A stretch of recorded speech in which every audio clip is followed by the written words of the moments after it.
Bienvenue sur Agora. Aujourd'hui, nous allons plonger dans une découverte passionnante, les différents types de civilisations selon l'échelle de Kardashev, ainsi que notre propre position sur cette échelle en tant qu'être humain. Que vous soyez déjà familier avec cette échelle de Nikolai Kardashev, qui a évolué au fil des années grâce aux contributions de nombreux scientifiques, ou que ce soit la première fois que vous en entendiez parler, vous êtes au bon endroit pour une exploration enrichissante. Préparez-vous à embarquer dans cette aventure captivante avec nous. Avant de commencer, n'oubliez pas que toutes les sources que nous avons utilisées dans cette vidéo sont répertoriées dans la description. Alors, êtes-vous prêts pour ce voyage passionnant ? C'est parti! Explorer les diverses catégories de civilisation en détail. En 1964, l'astronome soviétique Nikolai Kardashev a créé une échelle hypothétique pour évaluer le potentiel d'une civilisation en fonction de sa capacité à produire de l'énergie. Cette échelle a été initialement conçue avec 3 niveaux, le type 1 au type 3, mais elle a depuis été étendue du type 0 au type 7. Une civilisation de type 0 ne peut pas exploiter entièrement l'énergie de sa planète d'origine. Notre civilisation est approximativement de type 0,7, car nous utilisons diverses sources d'énergie, y compris le soleil, l'eau et l'air, mais notre principale source d'énergie n'est pas renouvelable et finira par s'épuiser. Une civilisation de type 1 est capable de rassembler toute l'énergie solaire qui atteint sa planète d'origine, ainsi que d'autres sources telles que l'énergie thermique, éolienne et hydroélectrique. Certains experts estiment que nous aurons besoin de 100 à 200 ans pour atteindre le statut de type 1. Une civilisation de type 1 serait caractérisée par la paix mondiale et l'existence d'un langage universel. Cependant, malgré notre potentiel technologique, notre monde est marqué par des conflits et des armes puissantes, comme les armes nucléaires, ce qui soulève des préoccupations quant à notre capacité à éviter un conflit catastrophique. Cette réalité pourrait expliquer pourquoi nous n'avons pas encore détecté de civilisation de type 1, 2 ou 3, ce qui est connu sous le nom de paradoxe de Fermi. Nous avons la capacité de nous autodétruire, mais nous n'avons pas encore atteint la paix mondiale nécessaire pour éviter ce scénario. Lorsqu'une civilisation de type 1 évolue vers une civilisation de type 2,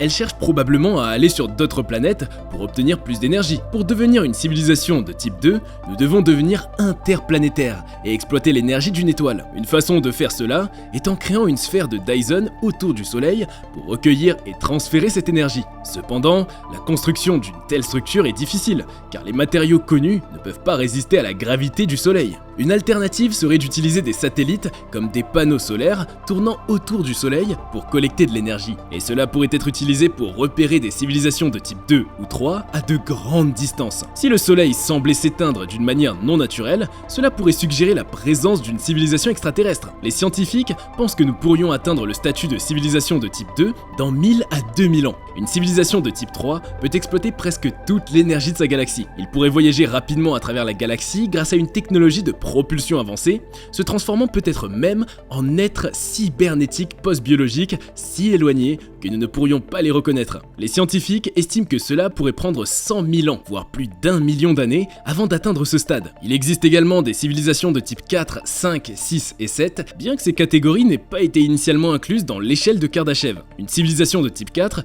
pourrait manipuler et contrôler toute l'énergie de l'univers, selon ses besoins. Une civilisation de type 5 pourrait faire la même chose, mais à l'échelle du multiverse, si un multiverse existe. La civilisation de type 6 serait de niveau divin, capable de maîtriser le temps et l'espace, tandis que la civilisation de type 7 est si avancée que notre imagination ne peut la concevoir. Bien que cela puisse sembler de la science-fiction, cette échelle a été créée pour aider les scientifiques et l'humanité à envisager ce qui pourrait être possible et à évaluer nos progrès actuels par rapport à cette échelle de développement. Peut-on un jour atteindre le niveau d'une civilisation de type 7 ? La vitesse et la puissance des ordinateurs ont connu une augmentation régulière depuis les années 60 à 70. À présent, l'intelligence artificielle, associée à cette puissance de calcul, pourrait être prête à relever certains des plus grands défis technologiques. Mais les scientifiques estiment que l'humanité est à un carrefour critique et les décisions que nous prendrons au cours du prochain siècle façonneront l'avenir de notre civilisation pour les générations à venir. La question demeure, atteindrons-nous un jour le niveau ultime de développement technologique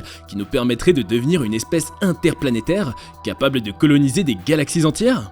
Une civilisation de type 7, également appelée civilisation galactique, est un concept hypothétique de progrès technologique. Elle serait caractérisée par la capacité à exploiter l'énergie d'une galaxie entière. Cependant, il est essentiel de noter que l'idée d'une civilisation de type 7 demeure purement spéculative et repose sur aucune preuve observable à ce jour. La possibilité que les humains atteignent un tel niveau de progrès technologique demeure incertaine et dépendra de divers facteurs, notamment les avancées en sciences et technologies, la stabilité politique et le progrès de la société. Une civilisation de type 7 serait composée de créateurs capables de dicter toutes les lois qui régissent la nature, la matière, l'énergie, l'espace, le temps et les dimensions. Nous ne pouvons même pas imaginer à quoi ressemblerait la vie au sein d'une telle civilisation, et il reste incertain si une telle entité pourrait hypothétiquement exister. Dans un univers aussi vaste, des lois physiques radicalement différentes prévaudraient, et même si nous avions accès à elles, nous ne le comprendrions jamais. En théorie, il faudrait un temps incroyablement long, de l'ordre de 10 duodécillions d'années,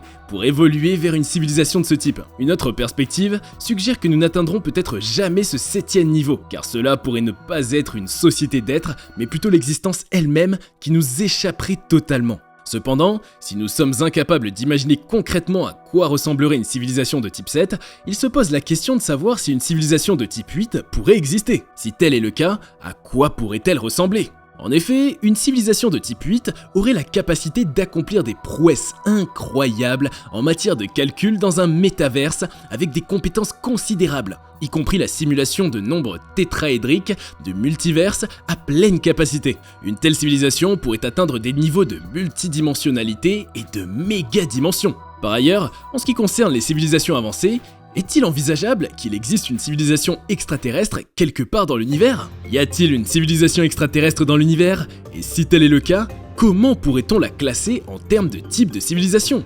Le 15 août 1977, le radiotélescope américain Big Ear a capté un signal radio étrange. Ce télescope, affilié à l'université de l'Ohio, était utilisé pour rechercher des signaux extraterrestres. Alors qu'un astronome du nom de Jerry R. Ehman examinait les données enregistrées par le radiotélescope, il a détecté un signal inhabituel qui a duré environ 72 secondes. La surprise a été telle que Jerry R. Ehman a écrit « Wow » sur le document, donnant ainsi son nom à cette découverte extraordinaire. D'un point de vue scientifique, il était difficile d'expliquer un tel signal, car il semblait qu'il ne pouvait venir que d'une source extraterrestre ou d'un phénomène astrophysique extraordinaire. Cependant, malgré les recherches ultérieures, aucun signal similaire n'a été détecté, ce qui a conduit les scientifiques à envisager qu'il s'agissait peut-être d'un événement ponctuel comme une comète.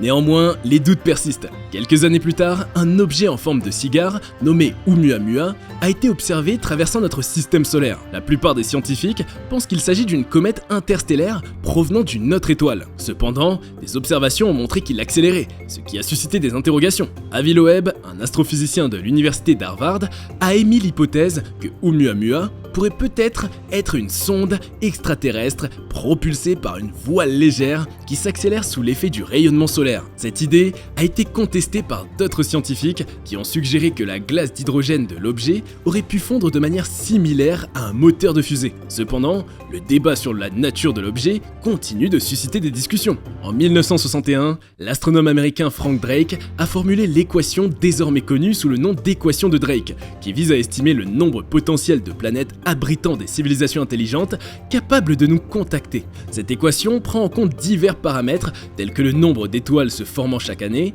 celles ayant des conditions propices à la vie et les signaux qui pourraient indiquer la présence de vie extraterrestre. Selon cette équation, environ 10 000 civilisations intelligentes pourraient exister dans notre propre galaxie. Il est important de noter que ces résultats restent hypothétiques et ne constituent pas une preuve concrète de l'existence d'une vie extraterrestre, mais ils demeurent un outil de calcul intéressant à considérer. Par ailleurs, en mars 2013, des allégations ont surgi prétendant que des preuves de vie extraterrestre avaient été trouvées. Selon de multiples sources, la NASA aurait envisagé que cette année-là marquait la découverte tant attendue d'une vie extraterrestre sur Mars. Des rapports évoquent que le rover de la NASA, Curiosity, aurait fait une découverte phénoménale. Cependant, il est important de noter que jusqu'à présent, il n'existe aucune preuve scientifique tangible ou incontestable de l'existence des extraterrestres. Par conséquent, leur classification selon l'échelle de Kardashev reste essentiellement basée sur des spéculations. Et bravo, vous avez atteint la fin de cet épisode captivant. Nous tenons à vous exprimer notre plus sincère gratitude pour avoir été avec nous jusqu'au bout.